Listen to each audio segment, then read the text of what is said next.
Hello മുത്തുമണികളെ ഞാനില്ലായിരുന്നു. ഞാൻ ഒരു ഭയങ്കര തിരക്ക് പിടിച്ച ഒരു കാര്യത്തിന് വേണ്ടിയിട്ട് ഇങ്ങനെ അലഞ്ഞു തിരിയുകയായിരുന്നേ. അപ്പം അത് കഴിഞ്ഞ് ഞാൻ വന്നു. അപ്പം വന്നപ്പം കുറേ ആളുകൾ എന്നെ വിളിച്ചിട്ടുണ്ടായിരുന്നു. കുറേ കോൾ ഞാൻ അറ്റൻഡ് ചെയ്ത് കുറേ പേരെടുത്ത് സംസാരിച്ചു. അപ്പോൾ ഇവരെല്ലാരും പറയുന്ന ഒരു കാര്യം എന്ന് പറയുന്നത്, എൻ്റെ പൊന്നുമീനെ ഇജ്ജിന് കഥയിടരുതേ, ഇജ്ജിന് കഥയിട്ട് ഞമ്മന്നെ കരയിക്കാൻ വേണ്ടിയിരിക്കല്ലേ, ഇജ്ജ വല്ല കോമഡിയും ചെയ്യുന്നു. അപ്പൊ അങ്ങനെ പറയുമ്പോഴത്തേക്കും നമ്മളെ ജീവിതം എന്ന് പറയുന്നത് ഒരു കോമഡി തന്നെ. പിന്നെ ചില കാര്യങ്ങൾ നമ്മൾ സംസാരിക്കുമ്പോഴത്തേക്ക് നമ്മള് ദൈവമല്ലല്ലോ, ഇമോഷൻസ് ഉള്ള പച്ചയായ മനുഷ്യൻ തന്നെയല്ലേ. അപ്പൊ അതുകൊണ്ട് ഇമാതിരി കടമ്പകളൊക്കെ കടന്നു വന്ന ഒരാളാണ്. ഇത് എൻ്റെ വിവാഹശേഷം ഞാൻ അനുഭവിച്ച ഒരു കാര്യത്തിനെ കുറിച്ചല്ലേ പറഞ്ഞ. എടാ, എൻ്റെ വിവാഹത്തിന് മുമ്പ് എന്തെല്ലാം ഒരന്നത്തിന് വേണ്ടി അലഞ്ഞു തിരിഞ്ഞ ഞാനുണ്ട്. അപ്പൊ അതൊക്കെ പറയാൻ വേണ്ടിട്ട് നിന്ന് കഴിഞ്ഞാൽ നിങ്ങൾ നെഞ്ചു പൊട്ടി മരിക്കും. അപ്പൊ അതോടെ അതൊന്നും പറയുന്നില്ല. പിന്നെ കുറച്ച് ആൾക്കാർ വിളിച്ചിട്ട് പറഞ്ഞ ഒരു കാര്യം എന്ന് പറയുന്നത്, നിങ്ങൾ എന്തേ ഇപ്പൊ നജിലേനെ കുറിച്ച് വിമർശനമൊന്നും രേഖപ്പെടുത്തുന്നില്ല. എടാ, വിമർശിക്കാൻ എന്തെങ്കിലും കാരണം ഉണ്ടെങ്കിലല്ലേ നമ്മൾ വിമർശിക്കേണ്ടതുള്ളൂ. ഒന്നാമത്തെ കാര്യം, അവള് പൂർണ്ണ ഗർഭിണിയാണ്. നമ്മളെല്ലാവരും സ്ത്രീകളാണ്.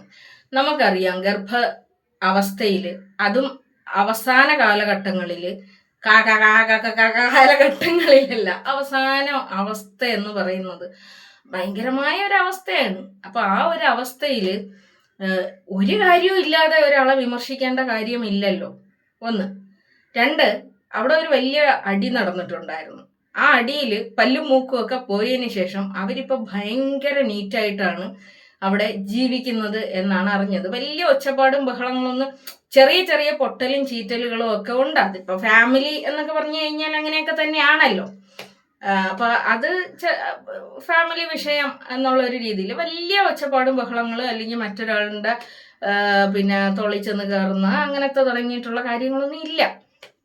പിന്നെ അവള് ഇപ്പൊ ഒരു ഹോസ്പിറ്റൽ വിഷയവുമായിട്ട് ബന്ധപ്പെട്ടിട്ട് കുറച്ച് പിന്നെ സാമ്പത്തിക ബുദ്ധിമുട്ടിലാണ് ആ പുള്ളിക്കാരത്തി.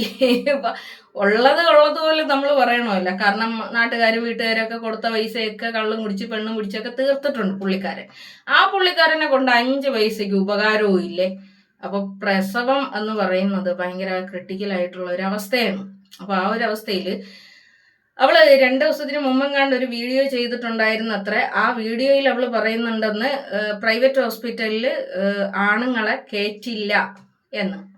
സത്യത്തിൽ അത് സത്യസന്ധമായ ഒരു കാര്യമല്ല. പ്രൈവറ്റ് ഹോസ്പിറ്റലിൽ നമ്മളിപ്പോൾ പ്രസവിക്കാൻ വേണ്ടിയിട്ട്, ഞാൻ എൻ്റെ ഹസ്ബൻഡിനെ എൻ്റെ റൂമിൽ കൊണ്ടുപോയി. എൻ്റെ റൂമിൽ അവരെല്ലാവരും ഉണ്ടായിരുന്നു. എൻ്റെ 5 കുട്ടികളും എൻ്റെ ഹസ്ബൻഡും ആ റൂമിലുണ്ടായിരുന്നു. എൻ്റെ മോൻ ലേബർ റൂമിൻ്റെ ഫ്രണ്ടിലും ഉണ്ടായിരുന്നു. ഞാൻ പ്രസവിച്ച് ഇറങ്ങി വരുന്നത് വരെ എൻ്റെ മോൻ ലേബർ റൂമിൻ്റെ ഫ്രണ്ടിൽ തന്നെ ഉണ്ടായിരുന്നു. എൻ്റെ ഹസ്ബൻഡ് നടക്കാനൊന്നും പറ്റാത്ത ആളായതുകൊണ്ട്, കിടക്കുന്ന ആളായതുകൊണ്ട് റൂമിലും കിടന്നിട്ടുണ്ടായിരുന്നു.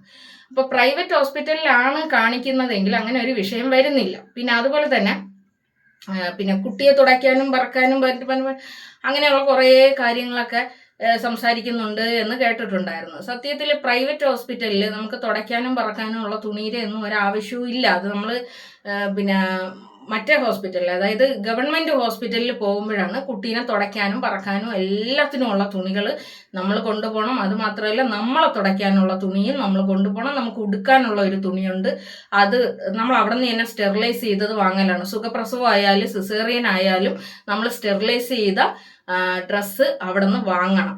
നമ്മൾ പൈസ കൊടുത്തിട്ട് നമ്മൾ വാങ്ങണം. അത് ഗർഭിണികൾക്ക് അവിടെ തന്നെ ഡ്രസ്സ് വാങ്ങാൻ കിട്ടും. അതേ നമുക്ക് ഉപയോഗിക്കാൻ പറ്റും. അല്ലെങ്കിൽ നമ്മൾ കൊണ്ടുപോകുന്ന ഡ്രസ്സ് നമ്മൾ കൊണ്ടുപോയി അവർക്ക് കൊടുത്ത് അത് സ്റ്റെറിലൈസ് ചെയ്ത് വാങ്ങണം എന്നുള്ളതാണ്. അത് ഗവൺമെൻറ് ഹോസ്പിറ്റലിലാണെങ്കിലുള്ള ഒരു വിഷയമാണ് പറയുന്നത്. ഇതൊക്കെ വേണ്ടിയുള്ളൂ. പിന്നെന്ന് പറയുന്നത്, നമുക്കിപ്പോൾ പ്രൈവറ്റ് ഹോസ്പിറ്റലിൽ പോകുമ്പോഴത്തേക്കും ബക്കറ്റും ഇതൊക്കെ അവിടെ തന്നെ ഉണ്ടാവും. ബക്കറ്റും മഗ്ഗും റൂമിൽ തന്നെ ഉണ്ടാവും. പ്രസവ വാർഡ് ആയതുകൊണ്ട് തന്നെ ആ റൂമിൽ തന്നെ ഉണ്ടാവും. പിന്നെ വലിയ ഹോസ്പിറ്റൽ, ഇപ്പൊ കിംസ് പോലത്തെയൊക്കെ ഹോസ്പിറ്റൽ ആണെങ്കിൽ അവിടെ നമുക്ക് ചൂടുവെള്ളവും കിട്ടും കേട്ടോ. അപ്പം അതിലൊന്നും വലിയ വിഷയമുള്ള കാര്യമല്ല. ഇവളെ ഒരു ഭയങ്കര ആകുലത ഒക്കെ കാണിക്കുന്നു, ഭയങ്കര വെപ്രാളമൊക്കെ കാണിക്കുന്നു, ആരും ഇല്ല എന്ന് പറഞ്ഞിട്ട് ഭയങ്കര ടെൻഷനൊക്കെ കാണിക്കുന്നു എന്ന് പറയുന്നു. എൻ്റെ ഒരു അറിവ്, ഞാനിപ്പോൾ അവളുടെ വീഡിയോ കുറേ ആയി കാണാതെ, അതുകൊണ്ട് തന്നെ ആ ഒരു അറിവുകേടായിരിക്കും അവരങ്ങനെ സംസാരിക്കുന്നതെന്ന് തോന്നുന്നു. കാരണം പ്രൈവറ്റ് ഹോസ്പിറ്റലിലാണ് എങ്കിൽ ഒരാളുടെ കൂട്ടുപോലും നമുക്ക് ആവശ്യമില്ല. കാരണം നേഴ്സുമാർ അത്ര കെയറിങ് ആയിട്ട് നമ്മളെ നോക്കും. തിരുവനന്തപുരത്തുള്ള ഓൾമോസ്റ്റ് പ്രൈവറ്റ് ഹോസ്പിറ്റലും പിന്നെ അത് സെക്യൂർ ആയിട്ടുള്ള നല്ല ഹോസ്പിറ്റലുകളാണ് എന്നാണ് ഞാൻ അറിയുന്നത്.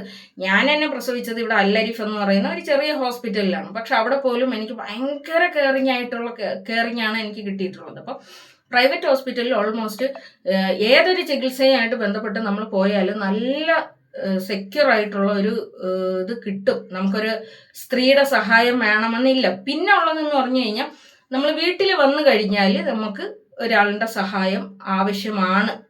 പക്ഷെ എന്നെ സംബന്ധിച്ച് ഞാൻ ഒരാളുടെ സഹായം ഒന്നും വാങ്ങിച്ചിട്ടില്ല കേട്ടോ. ഞാൻ വന്ന് വരുമ്പോഴ് 6ാമത്തെ പ്രസവമായതുകൊണ്ട് തന്നെ ഭയങ്കര ബ്ലീഡിങ് ആയിരുന്നു. പക്ഷെ ആ സമയത്തും എനിക്ക് കൊടുക്കാനുള്ള തുണികളുണ്ടായിരുന്നു. അവർക്കാർക്കും അറിയാൻ പാടില്ലായിരുന്നു ഞാൻ പ്രഗ്നൻ്റ് ആണ് എന്നുള്ളത്, അറിയാൻ പാടില്ല. അപ്പം ഞാൻ പ്രഗ്നൻ്റ് ആണ് എന്ന് അറിഞ്ഞു കഴിഞ്ഞാൽ അവരെനിക്ക് തുണി തന്നില്ലെങ്കിലോ എന്ന് വിചാരിച്ചിട്ട് ഞാൻ ആരോടും പറഞ്ഞിട്ടും ഉണ്ടായിരുന്നില്ല. അപ്പം പിന്നീട് ഞാൻ പ്രസവിച്ച് വന്നതിന് ശേഷം ഞാൻ ഇരുന്ന് തയ്ച്ചിട്ടുണ്ട്. എനിക്ക് ഇരുന്ന് തയ്ക്കാൻ വേണ്ടിയിട്ട് പറ്റാത്തത് കൊണ്ട് തന്നെ ഞാൻ നിന്ന് തയ്ച്ചിട്ടുണ്ടായിരുന്നു. അതായത് എനിക്ക് ഫാഷൻ മേക്കർ എന്ന് പറയുന്ന ഒരു മെഷീനും കൂടി ഉണ്ട്. അത് നമുക്ക് നിന്നിട്ട് തയ്ക്കാൻ വേണ്ടിയിട്ട് പറ്റും. അപ്പം അങ്ങനെ ഞാൻ നിന്ന് കിടന്നൊക്കെ ഞാൻ ഡ്രസ്സുകളൊക്കെ തയ്ച്ചിട്ടുണ്ട്. പിന്നെ മക്കൾക്ക് ഭക്ഷണം ഉണ്ടാക്കാൻ വേണ്ടിയിട്ടുള്ളത് നേരത്തെ തന്നെ എനിക്കറിയാമല്ലോ, പോയി നമുക്ക് വാങ്ങാൻ വേണ്ടിയിട്ട് പറ്റാത്തത് കൊണ്ട് തന്നെ അരി, പലവ്യഞ്ജനം, പച്ചക്കറിയൊക്കെ ഞാൻ ഫ്രിഡ്ജിൽ, അന്ന് നമുക്ക് ഫ്രിഡ്ജ് ഉണ്ടായിരുന്നു, ഫ്രിഡ്ജിൽ ഞാൻ വാങ്ങിച്ച് സൂക്ഷിച്ചു വെച്ചിട്ടുണ്ടായിരുന്നു. പിന്നെ അതുപോലെ തന്നെ പിന്നെ ഒരു 4 ദിവസത്തേക്കുള്ള മാവ് മക്കൾ അഥവാ വീട്ടിൽ വന്നാൽ, ഞാൻ മക്കളെ വീട്ടിൽ വിട്ടിട്ടില്ലായിരുന്നു, എൻ്റെ കൂടെ തന്നെ ഹോസ്പിറ്റലിലാണ് അവരുണ്ടായിരുന്നത്. അഥവാ അവർ വീട്ടിൽ വന്നു കഴിഞ്ഞാൽ ചുട്ട് തിന്നട്ടെ എന്ന് പറഞ്ഞിട്ട് ദോശയുടെ അപ്പത്തിൻ്റെയൊക്കെ മാവ് ഞാൻ കലക്കി പിന്നെ ഫ്രിഡ്ജിൽ തന്നെ വെച്ചിട്ടുണ്ടായിരുന്നു. അപ്പം എല്ലാം വെൽ അറേഞ്ച്ഡ് ആയിട്ടാണ് ഞാൻ പ്രസവത്തിന് പോയത്. ഇപ്പോൾ പ്രൈവറ്റ് ഹോസ്പിറ്റലാണെങ്കിൽ ടെൻഷൻ അടിക്കേണ്ട കാര്യമൊന്നും ഇല്ല.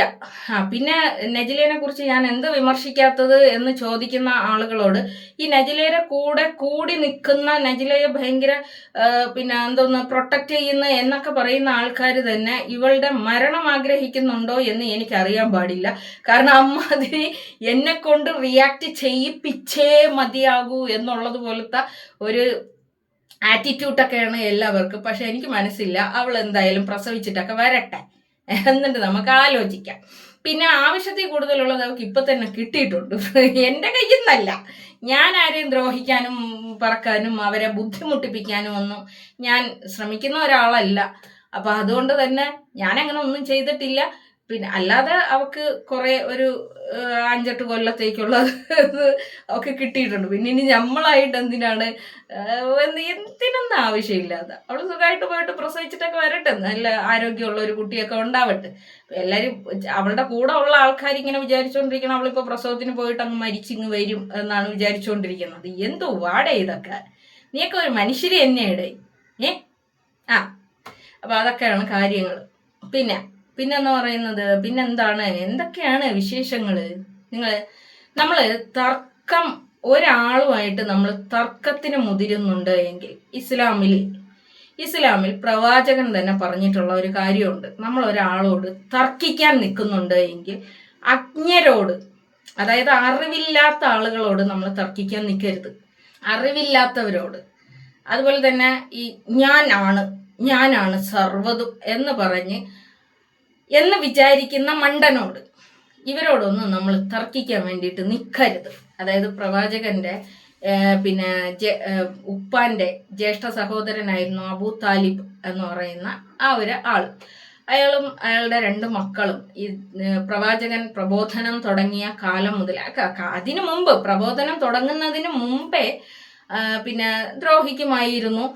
പ്രബോധനം തുടങ്ങിയതിന് ശേഷം ഭയങ്കരമായിട്ട് ദ്രോഹിക്കുകയും അപമാനിക്കുകയും ചെകിട്ടത്തടിക്കുകയും കാർക്കിച്ചു തുപ്പയും ആളുകളുടെ മുന്നിൽ വെച്ച് അപമാനിക്കുകയും ഒക്കെ ചെയ്യാറുണ്ടായിരുന്നു. അന്ന് പ്രവാചകൻ നിശബ്ദനായി നിൽക്കുകയാണ് ചെയ്തത്. പ്രവാചകന്റെ നിശബ്ദത പിന്നീട് അവരെ ഒന്നടങ്കം നശിപ്പിച്ചു. എന്ന് പറയുന്നുണ്ട്. അപ്പം നമ്മൾ പ്രവാചകനെ സ്നേഹിക്കുകയും പ്രവാചക ചര്യ പിന്തുടരുകയും പ്രവാചകന്റെ മതം പ്രബോധനം ചെയ്യുകയും പ്രവാചകന്റെ മതം പിന്തുടരുകയും ചെയ്യുമ്പോൾ നമ്മളതൊക്കെ പിൻപറ്റേണ്ടവരാണല്ലോ. അപ്പോൾ നമ്മൾ സൈലന്റ് ആകുന്ന ചില സ്ഥലങ്ങളിൽ പടച്ച തമ്പുരാൻ ഇടപെടും. അത് നമ്മളെ വിശ്വാസമാണല്ലോ.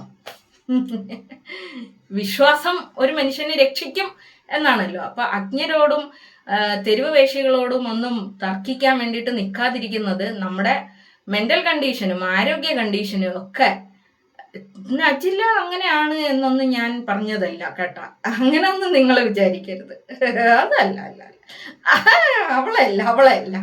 അപ്പൊ അതൊക്കെയാണ് കാര്യങ്ങൾ എന്ന് പറയുന്നത്. അപ്പം എന്തൊക്കെയാണ്, സുഖങ്ങളൊക്കെ തന്നെയല്ലേ? എല്ലാവരും നല്ല സെക്യൂറായിട്ട് സേഫ് ആൻഡ് സെക്യൂറായിട്ട് ജീവിക്കൂ, അല്ല ഇരിക്കൂ.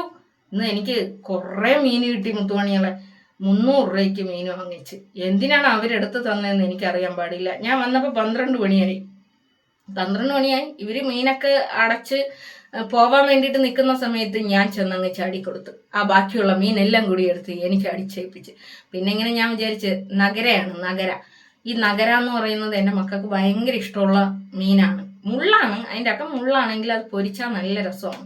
അപ്പം ഞാനതെടുത്ത് പൊരിക്കുകയും ചെയ്ത്, പൊരിക്കാൻ വേണ്ടിയിട്ട് പെരക്കി വെച്ച് ഇതാ കണ്ട മഞ്ഞ പെരക്കി വെച്ച്. പിന്നെ കുറച്ചെടുത്ത് കറി വെച്ചാൽ നാളത്തേക്ക് പിന്നെ മലക്കറി മാത്രം നോക്കിയാൽ മതിയല്ലോ. അപ്പം രാത്രിത്തേക്ക് എന്ന് പറയുന്നത് നമുക്ക് അപ്പവും കുറുമക്കറിയും ആക്കാം, മീന് പൊരിച്ചതും. ആഹാ കുശാൽ.